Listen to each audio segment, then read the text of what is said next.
Royals National Football Show. We appreciate you guys coming aboard hour number 2. Real quick before we get into the second phase of the topics here, please hit the like button, by the way. So I saw Nick Saban on Joel Klatt's podcast. He was talking about that he wants to have a contract with college players because of the nil rules. I said, well, then the players should have contracts with the coaches so that they just can't pick up and leave when they feel like it. This guy's his head is in the sand. Well, the players can go into the transfer portal anytime they want.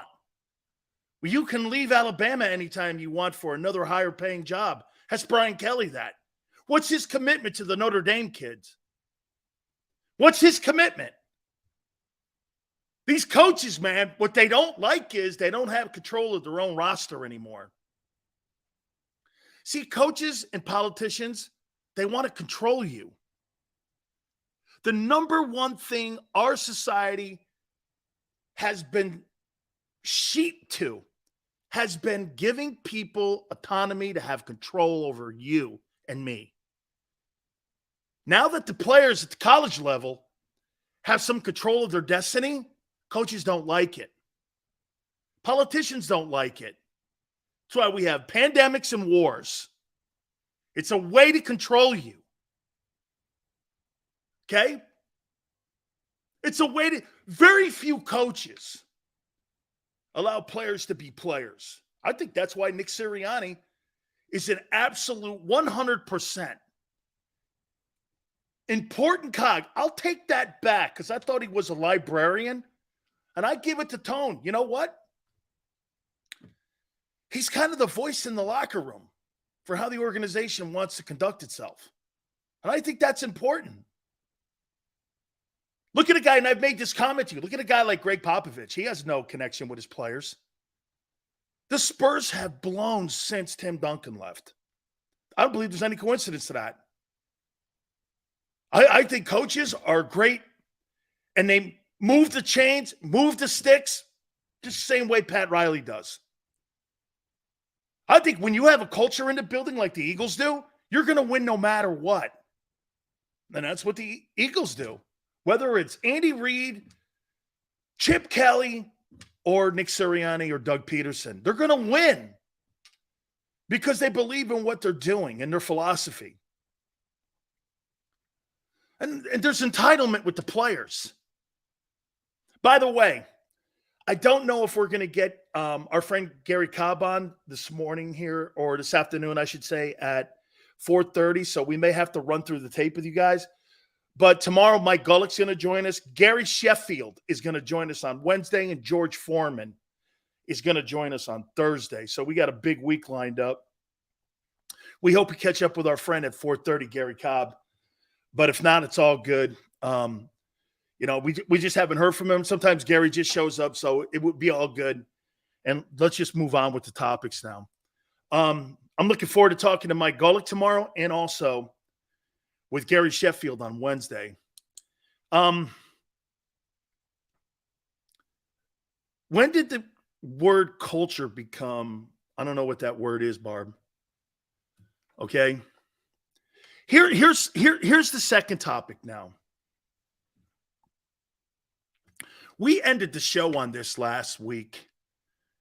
And Tone, I wanted to bring this thing back a little bit here. In your opinion, which Philadelphia Eagle that was a first-year Eagle have the biggest impact? Maniac, A.J. Brown, or Hassan Reddick? Between those two, first-year Eagle, who made the biggest impact? We did this in the final segment, and I said, we got to bring this back. So we're going to bring this back. Who made the biggest impact on the Eagles' success last year? AJ or Reddick? 16 sacks. A game-wrecking play in the NFC title game. AJ career year. Big numbers. Who had the bigger impact? I got to say AJ, he unlocked the Eagles offense. Didn't Reddick unlock the Eagle defense? They had 70 sacks. Second biggest total in the history of the National Football League to the 85 Bears. 70 sacks? I mean, what was the second team? 55?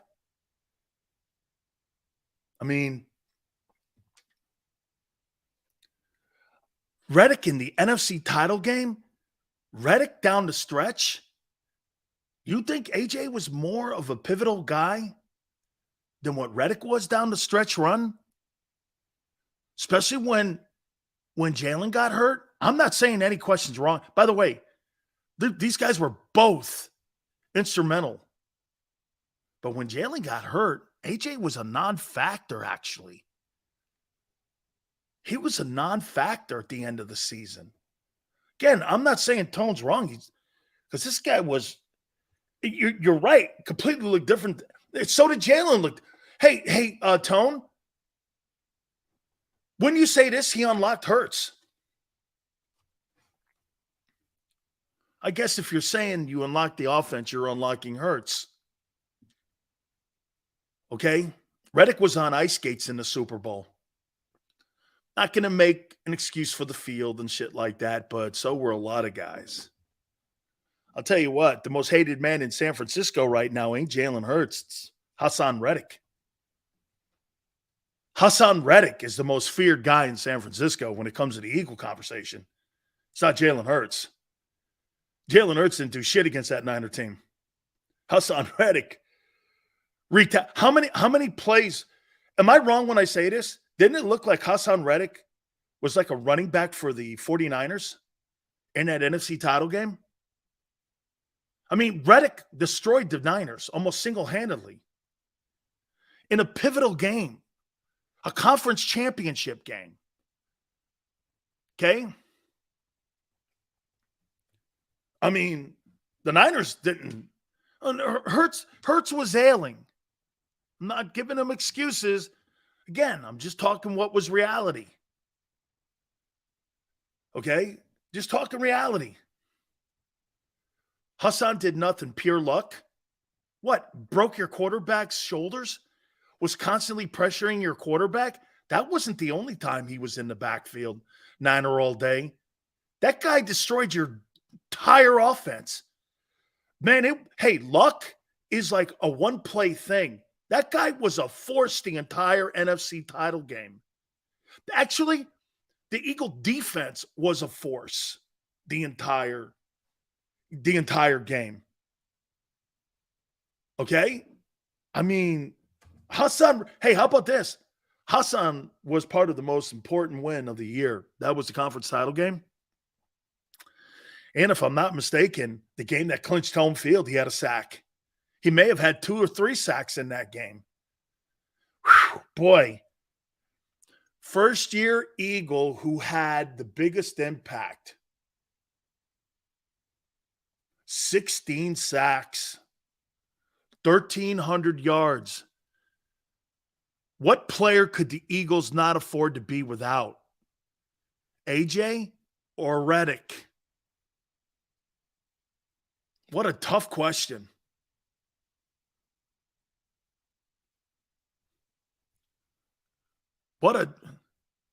Dude got knocked out of the game in the first quarter. And then we confused the backup. Confused him. It was the game. How about this? I don't remember San Francisco getting past the 50, but maybe twice. Man. The offense can move pieces around. Philly line of scrimmage versus San Francisco's line of scrimmage on both sides of the ball look like a prison movie. Jack, again, Jack, that's not actually factual.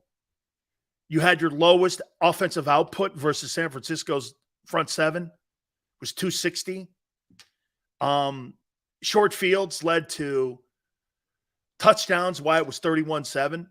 They were never going to do anything with the quarterback situation being it is what it was. But you weren't running the ball up and down the field on them. That's not true. You got the running game going a little bit more in the second half, but that's not factually true. It was actually going to be a tight game going into halftime if the quarterback doesn't drop the ball. But once again, you're talking about a guy in Josh Johnson who's been on 17 different teams. He was never going to help that situation. They were ill-prepared, the 49ers, once again at the quarterback position, to deal with any kind of drama that they would need in case something happened. And what gets me, okay, Forte, that's an absolute lie. The Devontae Smith play was a drop. He throws for almost under 100 yards in that game, in the NFC title game. I would say that he probably played better in the Giant game than what he did in the Niner game. That's not actually factually true. I don't think he had 200 yards in any game in total offense. Okay? The Niners kept it together as much as they could. You are not going to beat the Philadelphia Eagles with backup quarterbacks. That's not going to happen. Do you know what the most troubling thing about San Francisco's situation? Why'd you let Jimmy Garoppolo go? Okay? Why did you let Garoppolo go? Why would you let a guy go like that when you know that you're still answering questions on June 26th? Shit, I'll take a hurt foot Garoppolo over anything you have in your locker room right now. Why would you do that? So you moved off of a guy because why? For two lesser players. Get this, guys. Here's what the Niners did. They moved off of a winner for two lesser players who don't equal that guy at all. And they thought, or they think, so they'd rather go into the land of unknown with Trey Lance than the land of certainty with Jimmy G. Jimmy G could at least get you to the title game and actually could get you to a Super Bowl because he's done it. To sit there and say what you have now. So here's Brock Purdy. Too small a sample size. You can't sit here and go like this to me. Hey, Brock Purdy, man, he's going to be the guy. Too small a sample size. Shit, if I do that with Hurts, you surely do that with Brock Purdy. I see Niner people going like this. Hey, he's got to show us more. Dude, if Jalen Hurts has to show me more, Brock Purdy needs another full season for me to even make an evaluation on him. How do you know he's not Cooper Rush? How do you know that guy's not the next Cooper Rush? You don't know that. I don't know that. I know what you moved off of, though. Once you guys took that stiff Trey Lance out and you put Garoppolo in and then you made the move for Christian McCaffrey, you started winning ball games. And you started getting into a momentum. I mean, then you move off the guy in the offseason for, get this. So the 49ers have moved off of Jimmy Garoppolo for Sam Darnold and no play Trey. You're not prepared again for the 2023 season. You know what they're going to do?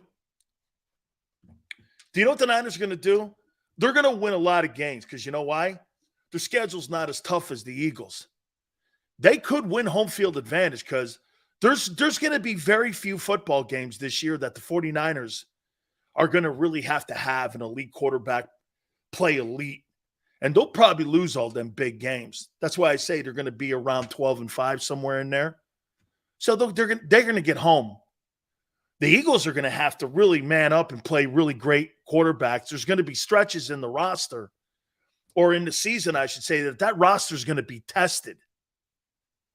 And your depth, see, here, I don't know.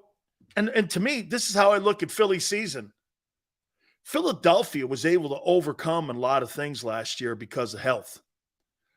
And this year, you don't have that luxury. You're not as deep. It's not whether or not you're as good. You're not as deep. And being deep is almost sometimes as important as being talented. I would rather have a top 5 roster, but the deepest roster in the NFL than the top roster and not depth. Because 1 or 2 or 3 key injuries on your team, your season's over. Your season's over. Here's what I'll tell you. Let's just hypothetically say this to you. If Jalen Hurts, God forbid, gets hurt in the first 4 weeks of the season, I don't know. I think Mariota could win 10 games, 9 games with that football team. I think he could win 9 games, 10 games. At least get you into the postseason. You get Jalen back, who knows? I think they can withstand it, and I think they can overcome it. If Kansas City loses Mahomes, they're a 4-win team. Think of that. If Kansas City loses Mahomes, they'll be lucky to win 4 games. The reason that the Cowboys were able to get away with Cooper Rush quarterbacking, NFC sucked, and everyone knew it. They could withstand it, and that's why they could go 4-1. If the Niners right now are like playing with backup quarterbacks as a starting quarterback. They got backup quarterbacks in the building there. They don't have starters. There's not one guy in that building that I would consider a starting quarterback. Not one. Some go, what about Purdy? I don't know. Think about this. The 49ers do not have a starting quarterback in their building on June 26th. You don't have a starting quarterback. You got to battle for it. With Sam Darnold, Trey Lance, and you've already given the job to a guy who's injured. That's not being prepared. That's not being prepared. Jameson's like, yeah, you're right. The best quarterback in the building might be McCaffrey. That's frightening. How you could have a team with all that talent on it and not be ready to go they're not ready. But see, the NFC, they're gonna benefit kind of like what the Eagles did a year ago. They're not gonna have to play and kill teams with a quarterback throwing for 350. They're not gonna have to. They're not. They're gonna get away with it. They were in the AFC, they'd win 5 games.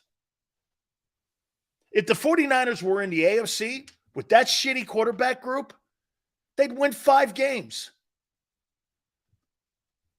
They'd win 5. Mahomes would rip them apart again.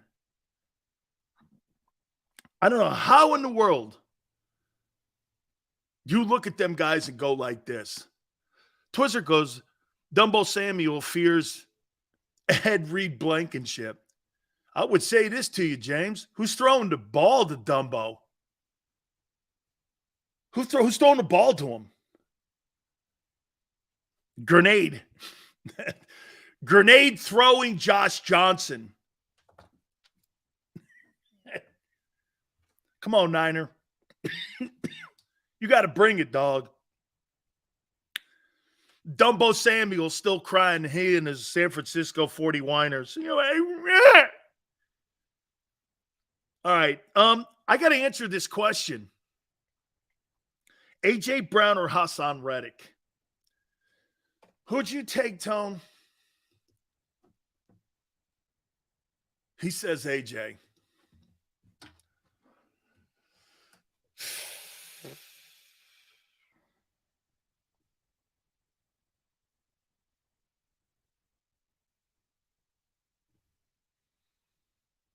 I'm probably going to go AJ too. I'm probably going to go AJ because Hurts benefited. Wide receiving core just was upgraded. he's so good in open space.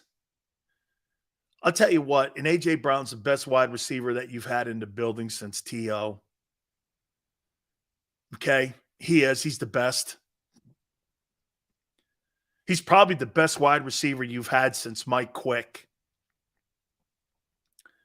Yeah, I would say this in the last 30 years. It's probably it's probably T.O.,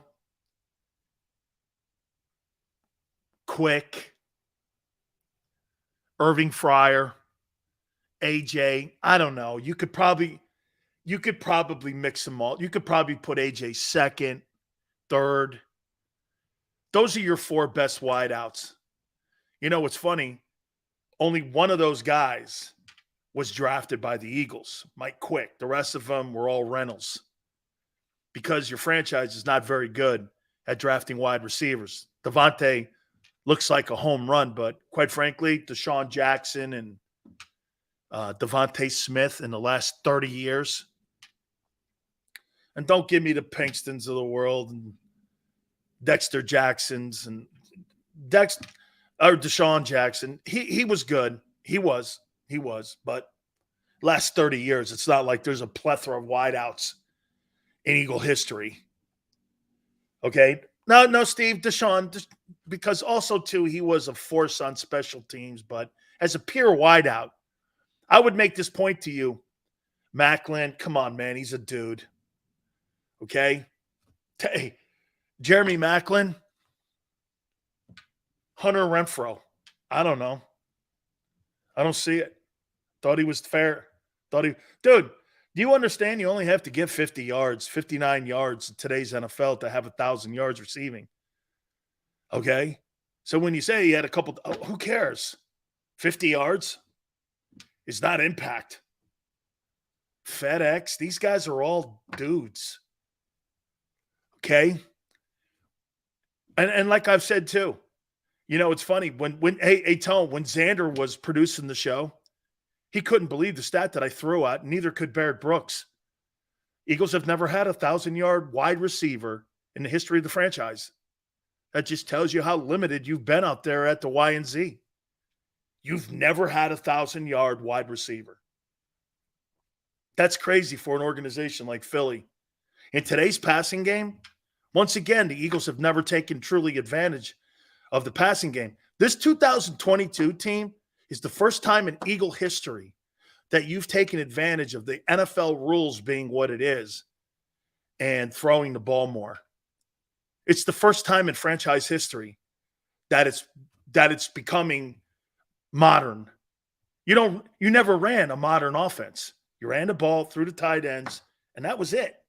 And had one wideout that was functional. The rest of it, this was a tight end offense. And why was it a tight end offense? Because you believed in running the ball. Well, as you hear people now in the NFL today, like Melvin Gordon going, I'd hate to be a running back in today's NFL. Well, you know what's funny about that? So the Philadelphia Eagles are getting away from things still doing things that the league is trying to outrun. And they're still in it. Now, to many of your points, Sills, they didn't draft a running back, and they didn't invest a lot of money in running backs. It's true. It's true. They're putting more money in the passing game than any time in Philadelphia Eagle history. This is the first time maybe since T.O. that they've put money into the passing game. 2 tackles, huge money. Wide receiver, big money. Wide receiver, high draft choice, top 15 pick. That's a lot of money. Center, also big money. The majority of the money spent on offense and modernizing it. The Eagles had been behind the 8 ball and behind the game and the rules. I mean, here's one thing that the Philadelphia Eagles, I hope they get the benefit of this year. Here's something that I hope. Macklin 500 catches. Okay. 500 reception yards and 7,000 yards. That's not special in today's NFL. That's not special. That's not special. Not when you throw the ball 35 times a game. That's special back in the 70s and 80s when you're throwing the ball 20 times a game. That's not special. Dude, I don't give a shit what you say. Jeremy Maclin, if you put that guy's name, would not be in the top 150 wide receivers in NFL history. His name would never come up. Never come up. And you're throwing Jeremy Maclin at me? Dude, there's a guy in Denver. How many people have ever heard of Rod Smith? Rod Smith has got over 850 catches and almost 12,000 receiving yards. And he's not even considered for the Hall of Fame. He's got 12,000 receiving yards. No one's ever brought his name up for the Hall of Fame. And you're giving me 7,000? Smith was great. No one's debating him on being a Hall of Famer. Nobody. Okay? Nobody. Rod Smith was really good. I know. That's my point. I know. I know. Well, Kyle, didn't Maclin play with... Didn't he play with Donovan? Okay. Hey, look, dude, Jeremy Maclin would never be brought up in any name when it came to putting a roster together of the all-time wide receivers. He beat 200. Because that position is deep. I'm not going there.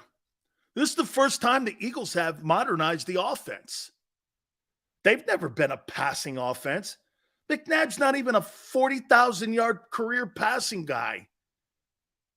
Okay? They've never modernized. They were never modern. They were always behind when it came to the NFL rules. And by the way, do you know what I hope happens? Do you know what I hope happens this year? What do I say? What do I mean by that the Eagles are still they're not any longer. I don't believe they are. 2,000-yard wideouts, first time in franchise history, is a tremendous achievement. Okay? But for me, what's the one thing that Jalen Hurts didn't get credit for last year? What do you think? Keon, I will stop it. Jeremy Maclin bringing his name up to me as an all-timer is a joke. What's the one thing, Tone, that Jalen still has to get when it comes to being a quarterback in this league? What do you think he has to get still?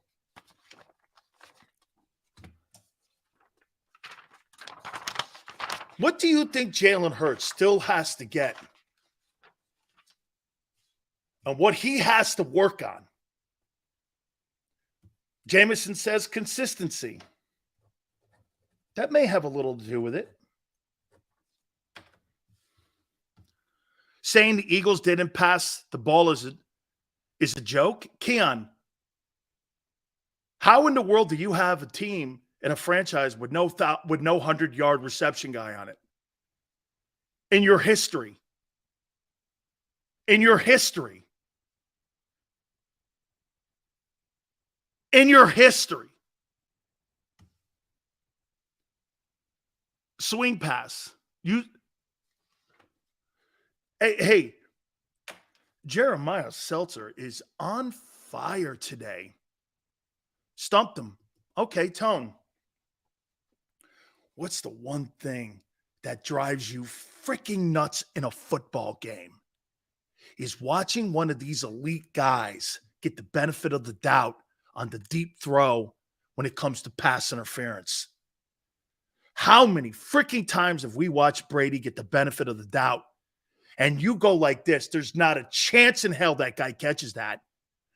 He would never have run under that. But what happens? The rest, because they're so enamored by Brady, Manning, Mahomes, Burrow, Herbert, they get the benefit of the doubt on the deep throw when it comes to PI. The Eagles do not. Jalen hasn't built that up with the refs yet. He has not built that up. Okay? I think going into this year, he's going to get the benefit. I'd like to see more deep throws down the field. Let's see if the referees respect him. That's the respect level that those guys get that kid doesn't get still. You think the refs will see Hurts that way? They did last year. They did last year, Tone. Jalen didn't get a ton of calls on deep throws. Dude, I saw Brady overthrowing people. I saw Brady in a Carolina game. They called roughing the passer on him. Okay? I'll tell you what, you could have made an argument. That Chicago hit, I don't know. He didn't get the benefit last year or anything. And those dual threat guys don't get a lot of benefit. That's Cam Newton. That's Michael Vick. Ask Steve Young. No, what I'm saying is, do you think he will get the benefit of the doubt this year? I think they're going to give him more of a benefit. But the only way that Jalen gets the benefit is if he throws the ball deep. And there's a lot of deep throws. That's high turnover plays, though. Okay, that's high turnover plays. The Eagle offense doesn't get benefit of the doubt on pass interference. They never. That's one thing. See, the refs. That's why you go like this. How's that roughing the quarterback on Aaron Rodgers? Rodgers gets that. How's that a Strahan sack? Strahan gets that. And Tone's right. He's going to go into this year, but the NFL referees are going to go like this. Well, is he gotten better as a passer? Is he winning games?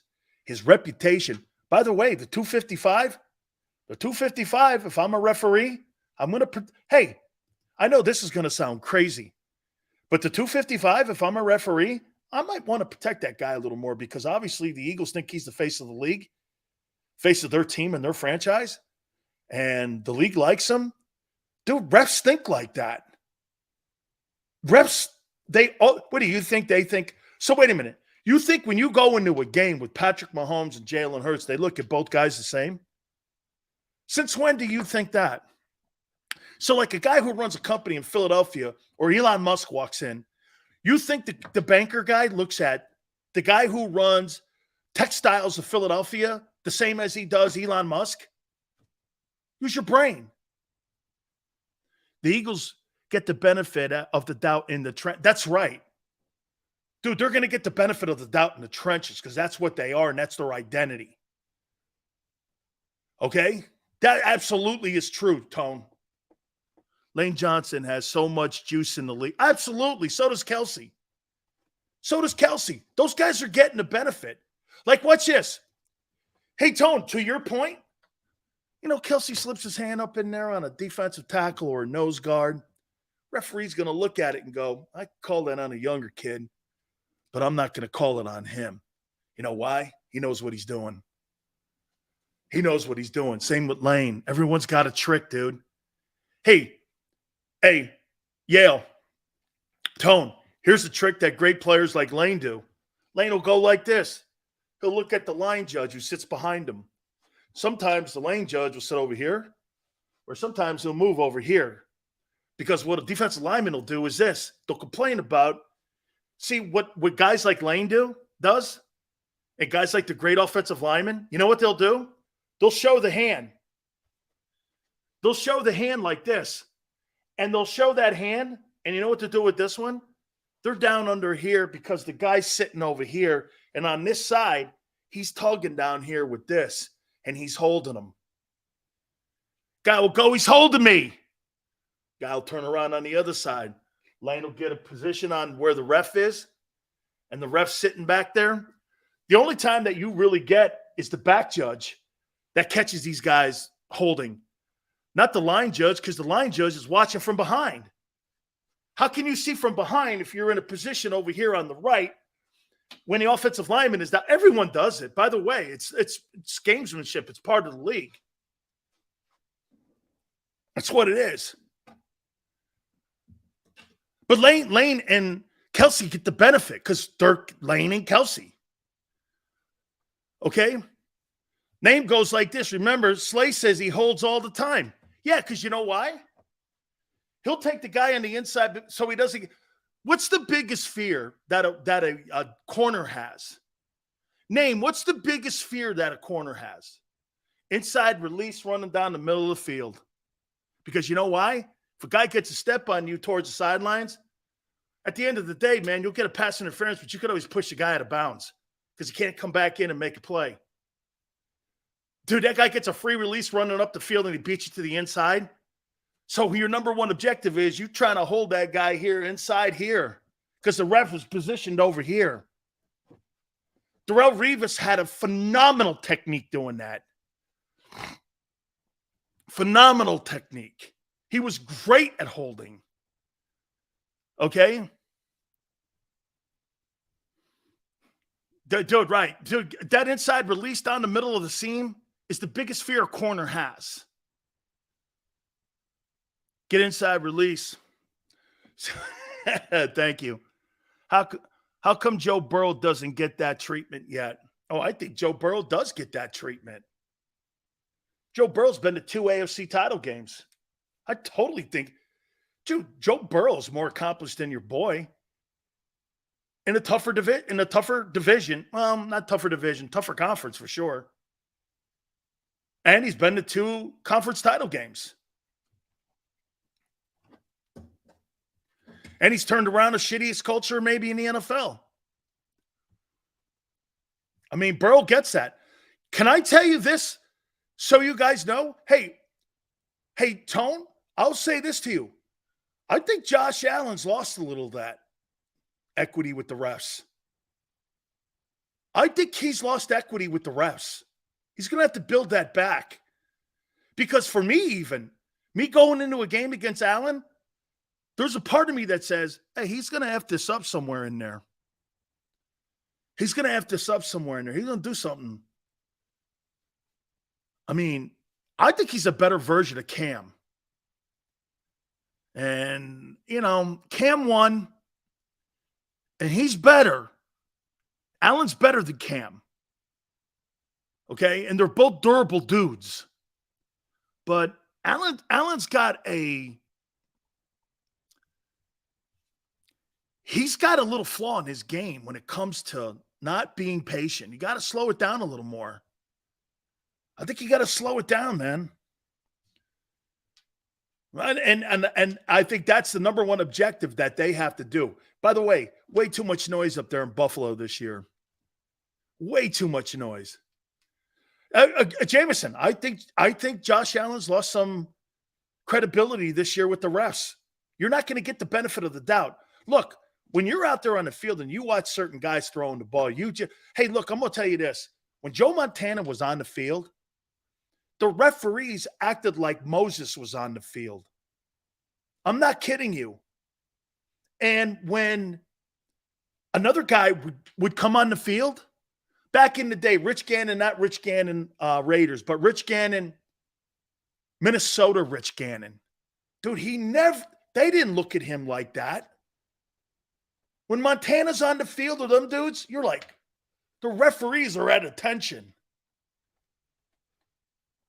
Do you think it was a mistake for the Bills to extend Sean McDermott to 2027? Too long. Too long.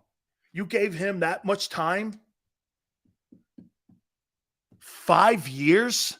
Boy, tops, I'd have given that guy 3 years. I'd have given him 3 years. 5 years? Shit, dude. This guy would be another one of them coaches that they end up firing, and he's got 3 years remaining on his contract. All right. We are knee deep into – dude, I got a ton of shit to get to yet. Please hit the like button.